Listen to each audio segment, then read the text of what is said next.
রব্বুল আলামিন কোরআনে কারিমে জন্য উপরে যাবার জন্য আমাদেরকে ব্যবস্থা করে দিয়েছেন।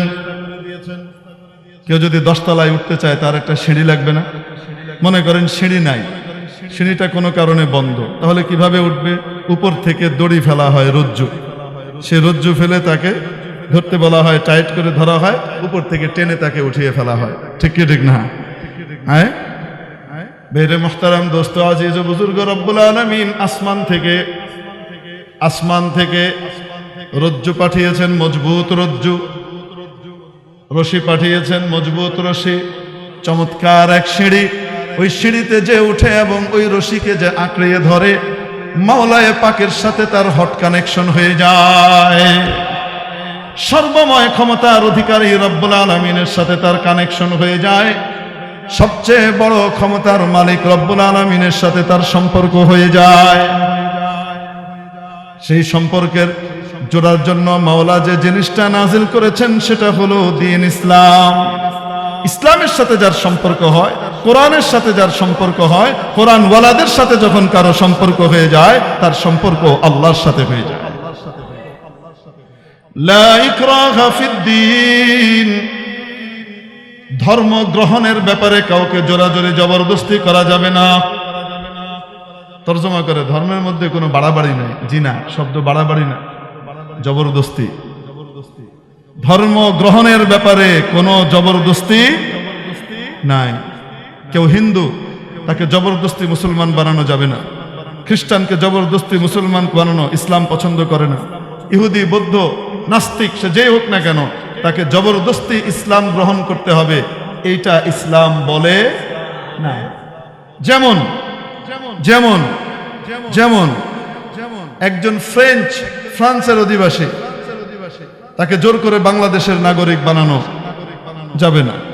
একজন জার্মানকে জোর করে বাংলাদেশের নাগরিকত্ব নিতে বলা যাবে না। একজন আমেরিকানকে জোর করে বাংলাদেশের নাগরিকত্ব নিতে বলা যাবে না। কিন্তু কেউ যদি নাগরিকত্ব নেয়, কেউ যদি বাংলাদেশের নাগরিকত্ব গ্রহণ করে স্বেচ্ছায়, তাহলে অবশ্যই বাংলাদেশের সংবিধান এবং নীতিমালাকে তার সম্মান দিতে হবে। ঠিক কি ঠিক? বাংলাদেশের সংবিধান, আইন কানুন তাকে মানতে হবে। ঠিক তেমনি ভাবে কেউ হিন্দু, খ্রিস্টান, বৌদ্ধ, ইহুদি, তাকে মুসলমান হতে বাধ্য করা যাবে না। তবে কেউ যদি মুসলমান হয়, তাকে অবশ্যই ইসলামী নীতিমালা, আইন কানুন মানতে হবে, বাধ্যতামূলক তার জন্য। ঠিক কি ঠিক? অতএব কেউ যদি এসে বলে, নামাজ পড়তে কেন আপনি বাধ্য করছেন আপনার ছেলেকে, আপনি মেয়েকে কেন আপনি পর্দা করতে জোরাজোরি করবেন, বাধ্য করবেন, এটা আপনি করতে পারেন না, ইসলাম বলে না, আল্লাহ বলেছেন লা ইকরাহা ফিদ্দীন। বাপরে বাপ, ধর্মের ব্যাপারে কোনো বাড়াবাড়ি নাই। আল কোরআন খুব বোঝা বুঝছে না? কি বলেন আপনারা? সহি বুঝেছে না ভুল বুঝেছে? ভুল বুঝেছে যে এটাও বুঝে না। ঠিক কি ঠিক না? এটা বুঝিয়ে দেবেন কে? নবীর ওয়ারিস আলেম ওলামারা। বালেগ তো হবে 14 বছর বয়সে, এখনো বালেগ হয় নাই। নাবালেগ হওয়া সত্ত্বেও তাকে অভ্যাস গড়াও নামাজ পড়ার, যেন একটা ফরজও তার নষ্ট না হয়, নামাজ যেন ভবিষ্যতে না ছাড়ে। 10 বছর বয়স হলে নামাজ না পড়লে ফাঁকি দিলে পিট্টি লাগাও। কে বলেন? আরে নবীজি বলেছেন। কে বলেছেন?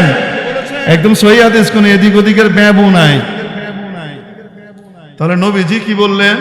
নামাজ না পড়লে, এখনো যার উপরে নামাজ ফরজ হয় নাই, তারেও পিট্টি লাগাইতে বলছেন। ঠিক কিনা? অতএব যার উপরে নামাজ ফরজ হয়েছে, তাকে নামাজের জন্য পিট্টি দিলে, টাইট করলে বলতে হবে না, ধর্মের ভিতরে কোনো বাড়াবাড়ি নেই, স্বেচ্ছাই করবে। কি বোঝা বুঝছে? উড়ায় দিচ্ছে। মানে নবীর চাইতে যার উপরে কোরআন নাজিল হয়েছে, লা ইকরাহা ফিদ্দীন, যার কাছে নাজিল হয়েছে, উনি বুঝেন নাই, মুরগি চোরার চেলা বুঝে ফেলছে। আল্লাহ আমাদেরকে কোরআন হাদিস সহিভাবে বুঝবার তৌফিক দান করে না, আমিন। এজন্য রব্বুল আলামিন বললেন লা ইকরাহা ফিদ্দীন, দ্বীনের ব্যাপারে, আকীদার ব্যাপারে, ধর্মের ব্যাপারে কোনো বাড়াবাড়ি, কোনো জোরাজোরি নাই। ইসলাম গ্রহণের ব্যাপারে কোনো জোরাজোরি করা যাবে না। মনে প্রাণে স্বেচ্ছায় ইচ্ছায় কেউ গ্রহণ করলে তাকে ইসলামের ভিতরে আনতে হবে। ঠিক কিনা? তারপরে মাবুদ বলেন ফামান ইয়াকফুর বিত্তাগুত, আল্লাহ বিরোধী শক্তি, যেগুলো আল্লাহর ভিন্ন দিকে ডাকে, আল্লাহ থেকে বিচ্ছিন্ন করে অন্যদিকে নেয়, এই জাতীয় যত কিছু আছে তাগুত, তাগুতের সাথে যে সম্পর্ক ছিন্ন করে, আর কি করে, ওয়ায়ুমিন বিল্লাহ, মাবুদের উপরে, আল্লাহর উপরে পরিপূর্ণ ঈমান আনে আর বিশ্বাস আনে, ফাকাদ ইসতামসাকা বিল উরওয়াতিল ওয়াসকা। রব্বুল আলামিন আরশের উপর থেকে যে বিশাল একটি রজ্জু নাজিল করেছেন, সেই রজ্জুকে সে মজবুত করে ধরল। যে এই রজ্জু ধরল, সে নিচে থাকবে না, উপরে যাবে। ধরার সাথে সাথে আরশের মালিকের সাথে তার সম্পর্ক হয়ে যায়, ধরার সাথে সাথে উপরের দিকে যাওয়ার তার ব্যবস্থা হয়ে যায়। এজন্য ন্যাচারাল দুটো জিনিস আল্লাহ তাবারাকা ওয়া তাআলা আমাদেরকে দান করেছেন। সম্পর্ক গড়তে হবে কার সাথে? আরো কার সাথে? লাভ কি? লাভ হলো ওনার সাথে যদি সম্পর্ক তৈরি হয়ে যায়, ওনার ক্ষমতা যত দূর বিস্তৃত, তত দূর পর্যন্ত এই বান্দা বান্দির জন্য স্পেশাল ফ্যাসিলিটির ব্যবস্থা হবে, যেটা অন্যদের জন্য হয় না তার জন্য হবে। অন্যদের জন্য হয় না, কিন্তু তার জন্য হবে। কেন? তার সম্পর্ক কার সাথে হয়ে গেছে? বান্দা যখন মাওলার হয়, মাওলা যখন বান্দার হন, কুল কায়নাত তখন তার হয়ে যায়। পাহাড়ও কথা শুনে, গাছও কথা শুনে, নদী নালা কথা শুনে, সাগরও কথা শুনে। আল্লাহু আকবার। শুনে কি শুনে না? শুনে। হযরত সাফিনা রাদিয়াল্লাহু তাআলা আনহু নবীজির সাহাবী, দিনের এক জামাতের সাথে বের হয়েছেন। বের হয়ে অনেক দূরে এক জায়গায় যাচ্ছেন তারা, আল্লাহর দিন জিন্দা করবেন। সামনে জঙ্গল পড়েছে, এই পাশে শিবির সন্নিবেশিত হয়েছে, প্রত্যেকে যার যার প্রয়োজন পুরো করার জন্য বলা হয়েছে। মানে ওয়াশরুমের কাজ সেরে আস, ওই জন্য তার পোর্টেবল ওয়াশরুম ছিল না, তো যার যার মতো চলে গেছে দূরে দূরে, যেন কেউ কাউকে দেখতে না পায়, দূরে দূরে চলে যাওয়া। বুঝেন নাই মনে হয়? মানুষের লজ্জা শরম হায়া আছে না নাই?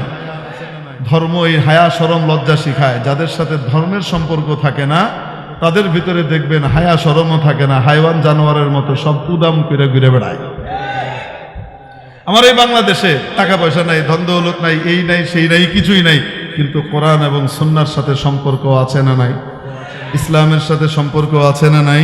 এজন্য সারা বাংলাদেশ ঘুরে সারা বছরে আপনি একজন মানুষের হাগামুতা করার অবস্থায় ওই জিনিস দেখতে পাবেন না। সারা বছর সারা বাংলাদেশে ঘুরলেও আপনি একজনকেও পাবেন না যে ওপেন প্লেসে তার কি কাজ সারছে। ঠিক কি ঠিক না? পাবেন? ওই যে যারা আমাদেরকে কথায় কথায় খালি সভ্যতা ভদ্রতা, সভ্যতা নেই, ভদ্রতা নেই, গেঁও কিছু নেই, অস্ত্র নেই, ওদিকে অস্ত্র আছে, ওদিকে টাকা পয়সা আছে, কি করবে বাংলাদেশ? আমরা যদি বন্ধ করে দিই তাহলে না খেয়ে মরবে। বুঝতে হবে বাঙালিদেরকে। খঁচ খঁচ করে যে কথা বলে, ওই দেশে যায় দেখেন মাশাআল্লাহ, সকালবেলায় ট্রেন যখন চলে, ট্রেন থেকে বাইরে তাকান যায় না। কেন জানেন? ট্রেনের লাইনের সাথে সাথে হাগামতার লাইন লেগে দিছে, সব উদাম করে বয়ে। অবাস্তব না বাস্তব? আবার একটা লোকের কথা কয়, মানে এত কাছাকাছি বসে কথাবার্তা বলে।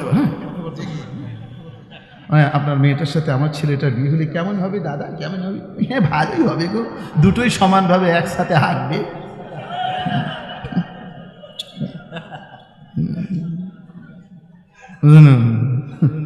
কি কি যে আলাপ করে আল্লাহ জানে। আবার তাদের ভিতরে যারা একটু ভদ্র সভ্য, একটু লজ্জা টজ্জা আছে, তারা আবার নিজের চোখটাকে ঢেকে নেয়। মানে আমি যেমন দেখি না, কেউ আমারটা দেখে না, কাওয়ার মতো। ওই জন্য আবার একটু সম্পূরক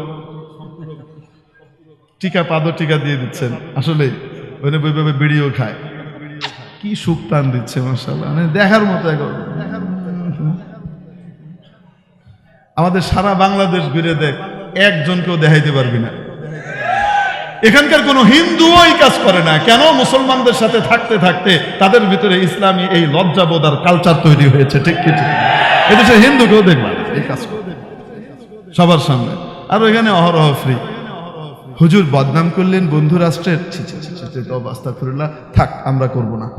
হাজার হোক আমাদের বন্ধু ফারাক্কা বাদ দিয়েছে, তারপরে তিস্তার বাদ দিয়েছে, তারপরে টিপাইমুখ বাদ দিয়েছে, দিয়ে আমাদের দেশের পানি আটকে রেখে তারপরে আমাদের দেশের পুরোটুকুকে মোটামুটি মরুভূমিতে পরিণত করে আমাদের ভিতরে খাদ্য নিরাপত্তাকে হুমকির মুখে ফেলে আমাদেরকে দুর্ভিক্ষের কবলে বারবার ফেলেছে। তারপরে 10 টাকার পেঁয়াজ 100 টাকায় আমাদেরকে বেচেছে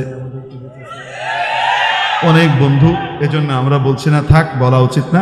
হাজার হোক আমাদের বন্ধু, ঠিক ঠিক না? যদি বন্ধু না হইতো তাহলে বলতাম আর কি। না না, ওই যে আগেরটা যেগুলো বললাম ওগুলো হলো বন্ধু না হইলে বলতাম, যেহেতু বন্ধু তাই আর বলছি না। আর আমরা বলি আর না বলি, ইন্টারন্যাশনালি তোমাদের নাগরিকরাই ঘোষণা করে দিছে আমাদের এই নাগরিক অধিকার থেকে আমাদেরকে কে বঞ্চিত করলো রে।